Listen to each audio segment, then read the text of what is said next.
Esok tuan-tuan dan puan, Isnin malam Selasa waktu maghrib, kita telah masuk hari Arafah. Masya Allah, tabarakallah, hari terbaik untuk kita berdoa kepada Allah Subhanahu Wa Taala.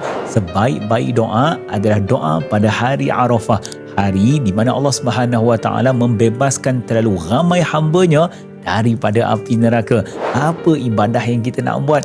Malam tu kita hidupkan dengan berzikir, baca Al-Quran, solawat dan memperbanyakkan doa kepada Allah Subhanahu Wa Taala.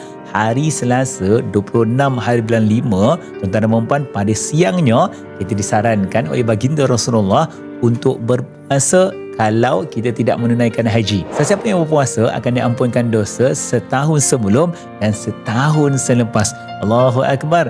Hari yang hebat, tuan-tuan dan puan.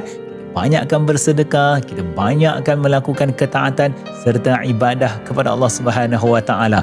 Kemuncak 10 awal bulan Zulhijjah ini pada hari Arafah. Saya sebarkan kepada kenalan dan juga ahli keluarga kita agar kita tidak terlepas daripada memulia dan meninggikan hari Arafah.